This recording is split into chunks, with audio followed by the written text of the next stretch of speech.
Então, continuando aqui, né? Agora eu vou mostrar a questão do método virtual, como que eu represento isso em Java, né?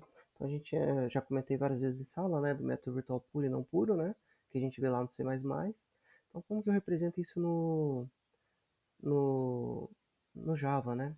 O Java ele tem uma classe que é só para métodos virtuais puros, né? Que é uma classe chamada interface, né? Então vou colocar aqui puros dentro do abstrato, pacote, tá? Abstrato, tá certo. Então aqui, né? Como que é um método virtual puro, né? O método virtual puro, ele só tem a implementação dele, é só a declaração, não tem implementação. Então vou colocar aqui, né? Public void dados. Não, vou colocar aqui esse public void, ele vai retornar um objeto, vetor de objetos. Tá? Aqui eu não consigo fazer uma implementação, ele vai me dar erro. Esse erro provavelmente vai falar que eu não posso ter, ó, né? Tá dando erro do return, né? Falta. Ah, peraí. Esqueci de colocar que isso vai ser uma interface. Por isso que ele não deu o erro que eu queria. Aqui ele dá o erro. A interface só tem métodos abstratos. Não pode ter a implementação ali, né? Fala do body, né? Então, isso é uma assinatura de método, tá? Então, isso é uma interface. Em vez de ser class aqui, né?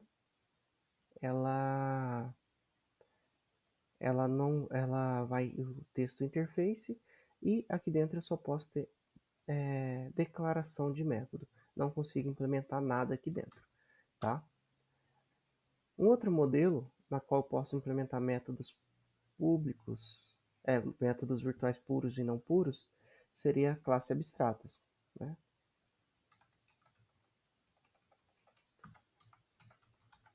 Então, minha classe abstrata aqui. Tá?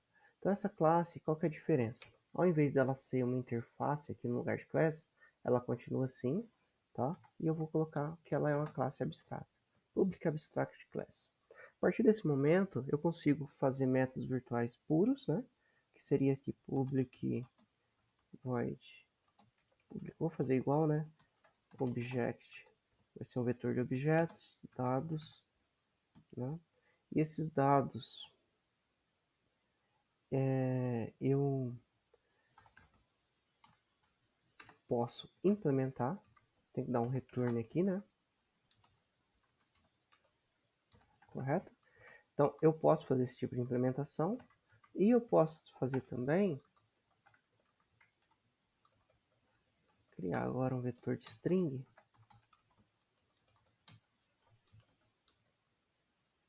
Vou colocar aqui em vez de dados valores, tá? E eu posso colocar aqui como abstract, tá? Então a partir desse momento vocês viram que deu erro aqui, né? Por quê?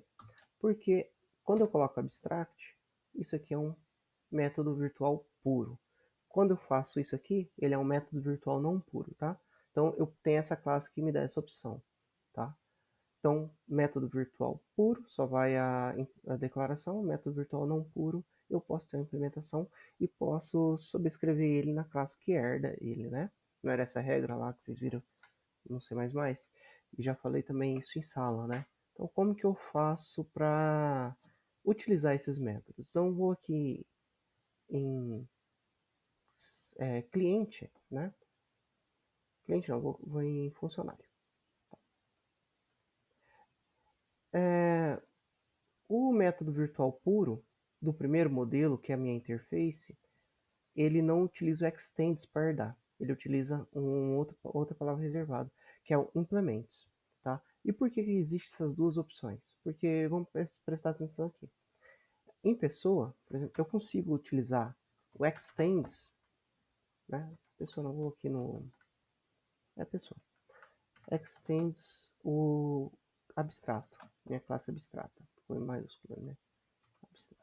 Então eu herdei minha classe aqui, daí ele vai pedir para mim implementar os métodos virtuais que ele me obriga a implementar, os que não foram implementados, né? Então tá aqui, ó.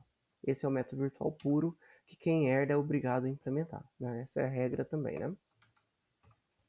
Só tirar o erro aqui, tá? Isso é um método virtual puro que foi implementado pelo método extends, né, da minha classe abstrata. Você lembra que eu deixei aqui, ó.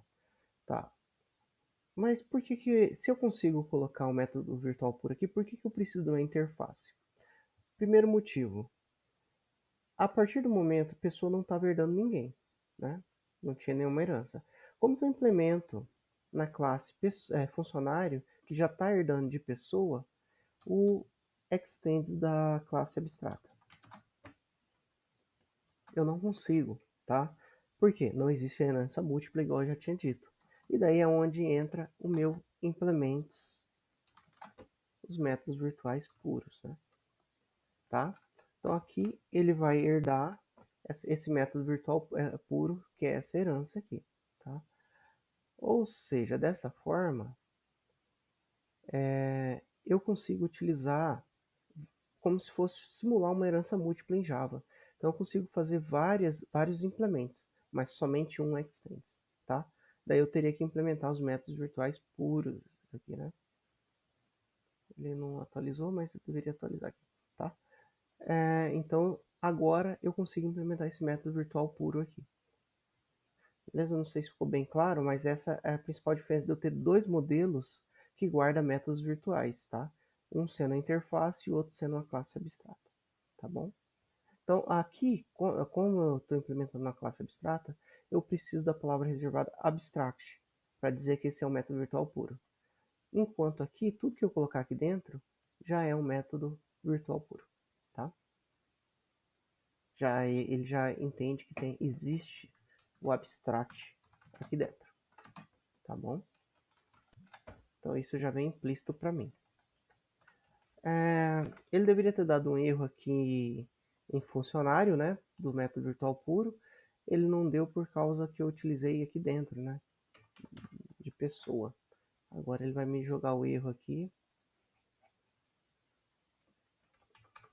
Ou era para jogar em funcionário, né, porque como eu coloquei o nome mesmo método, né, chamado dados aqui e dados aqui, ele entrou em conflito ali porque a classe abstrata tinha dados. E aqui dentro de funcionário, né, tá vendo que agora deu erro, porque precisa da classe dados, tá bom? Então, sempre quando eu coloco alguma implementação aqui e precisa ser implementada, ele vai ficar com um errinho aqui, clico nele, né?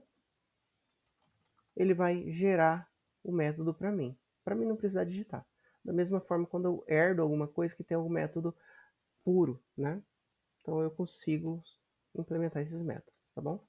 E é isso aí.